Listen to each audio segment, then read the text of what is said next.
So a couple years ago, I was sitting on the couch watching the Super Bowl, enjoying it, when my wife walked up and asked me to vacuum the carpet. I said, no, I can't do this right now, the game's on. So there I was, vacuuming the carpet during the game, missing the good commercials, thinking to myself, there's gotta be a better way. And there was, so I bought a Roomba. The next year, as I'm watching the Super Bowl again, the Roomba's doing its thing, and I think, I should do this on the airfield so I don't have to cut grass for 9 hours a day. So we took that Roomba idea and we started doing some research. Now we all know that bird strikes are a real risk to our air crews every time that they fly.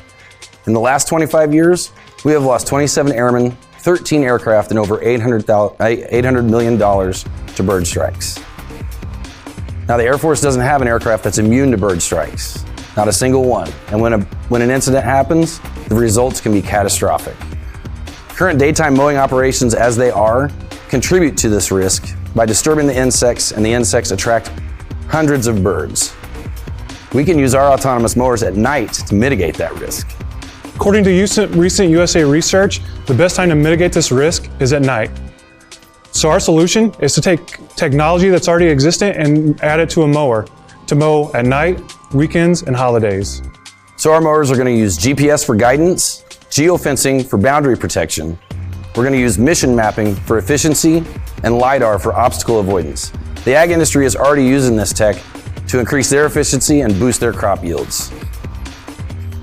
Our mowers are not only going to create a safer flying environment for our air crews, but we're going to provide more opportunities for the flying mission. And we're going to give time back to the pavements and equipment airmen for readiness, training, work tasks, things of that nature. When this is successfully applied across the Air Force, the benefits are going to be exponential. The Air Force has a real chance to lead the way in bird strike risk reduction and improving airmen's efficiency. Now we're going to face some challenges. We're going to take all that tech and we're going to put it in one system, one package. We need to prove that package so we can get the guidance and the policies changed. Now the USDA and civil engineering are already on board with this idea. They love it. We need to get a few more folks behind us to make this reality. With your support and your funding, within 12 months, we hope to be real-world testing in a controlled environment to prove this technology.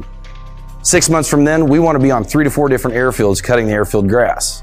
24 months from now, we want to be reducing bird strike risks across the Air Force. We're asking for $500,000 to complete phase 1, get us access to the experts and the policymakers to get this prototype built. So now it's the Air Force's time to put their feet up and let our mowers do the work. If we build it, it'll mow. Right on, man. Thank you. Hey, Jason, Byron, thanks, man. Great presentation. Short, sweet, to the point. I know exactly what you're after. How mature are we with this idea with policymakers, OSS, airfield managers, and safety where we're ready to go out and start? I mean, have we worked through some of that preliminary with them? Do you have a wing commander that's willing to sponsor this? Is there a base he wants to be first? Because you know how it is on the airfield, probably one of the toughest places to do it, rightfully so. Are we ready to jump into the developmental stage yet of the mowers? So I feel at Scott Air Force Base, we're ready. The wing commander knows about our idea. The group commander knows about our idea. Our squadron commander is all about it. Now we're going to have to approach all those other entities as we develop this and move forward, and that's going to take time. Okay, appreciate it. Is this technology on the mower? Love the idea, and you guys crushed the brief, by the way, so thanks. Good job. Is it being used in the commercial industry anywhere? Is there any other airports, things like that's using the mower on an airfield? I know that the mowers exist, but on an airfield. Not in the United States. Now we know in Sweden they're testing something similar, and they're looking at it from a manpower perspective. They're not looking at it from the bird strike reduction. That's not what they're after, and that's really our goal. Yeah. And I thought the key points that you guys made too about at night, holidays, and weekends like that helps kind of get after some of the concerns that folks are going to have there. So great job. Thank you. So awesome job. And being a pilot myself, having struck a number of birds, probably about 50 of them throughout my entire flying career. Luckily, I never ingested one into an engine. I know exactly what you're targeting, especially on the airfield environment.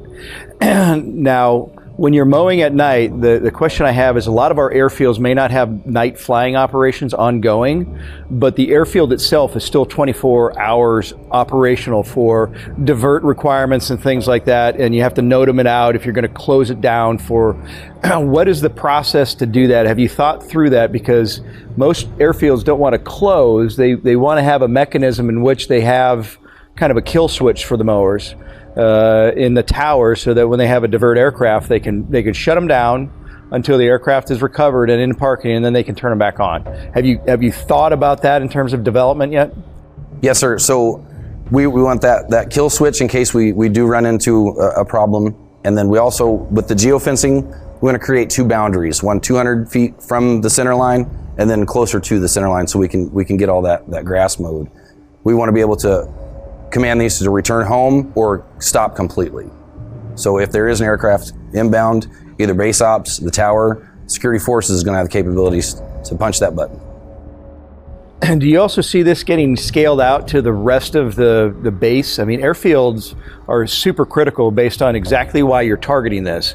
But I theoretically could see this through an implementation of those geofencing, go and mow, this lot, and continuing to expand that across an entire installation. Is that part of what you think you will eventually get to, or is it specifically tied to the airfield?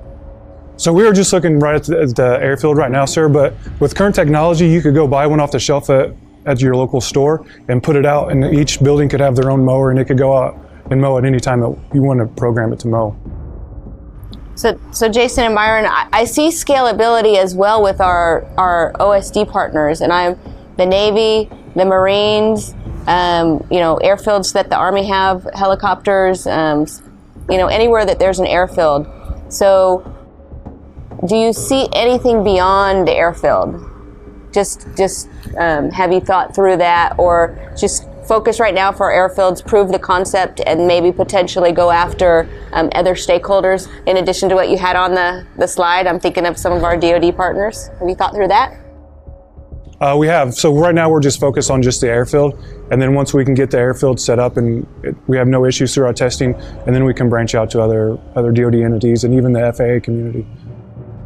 Yeah, so I would, I'm just trying to think through my Rolodex of who I could get you in touch with our DoD partners. I think that would be awesome. Why solve it for the Air Force when we could solve it for DoD? So good on you. Lead the way. Good on you. All right, super job. Really appreciate it. This is one that I think I'm going to go out and do some personal investment on this for my yard. For your yard? There you go. There you go. That's awesome. Hey guys, a lot of the custodial and mowing is contracted out, right? I don't know how many bases this applies to, where we still are responsible for cutting the grass. But is this something how do you work this, or that can be worked into or shared with some of these contract companies that we pay to cut the grass? I mean, is that a bridge, or do you think they would take this on, or how do you see, or is this just for the blue suiters that cut the grass? Because by cutting the grass at night, you help. I mean, you help anybody with a flying operation. How do we incorporate that, or have you guys talked to anybody on how you incorporate, or what could that look like under contract landscaping? So right now we're just going after the airfield. That's our main focus. I'm entomology, so Bash is part of our program. He's Right. pavements and equipment. So mowing the airfield grass is a huge labor drain while we're increasing bird strike risks. So it hasn't really been thought of yet, Okay. but once we get it proved and we get it perfected, we could go outside of the airfield and take some of those bigger mowing patches and let the mowers do the work. Or maybe alternatively, those ground maintenance contracts where the contractors do it. Now you modify them, you take that off, and they focus on other things, and you've just reduced the cost of that ground maintenance. So that's a potential thing that you guys could I think benefits are going to explore. emerge as this moves forward. I really do. Yeah. Discovery learning. Thanks, guys. Great job. Thanks, Jason. Thanks, Byron. Thanks, sir. Way to Thank put you. it together. Short, sweet, to the point. I like it, man. Thank Good you. job.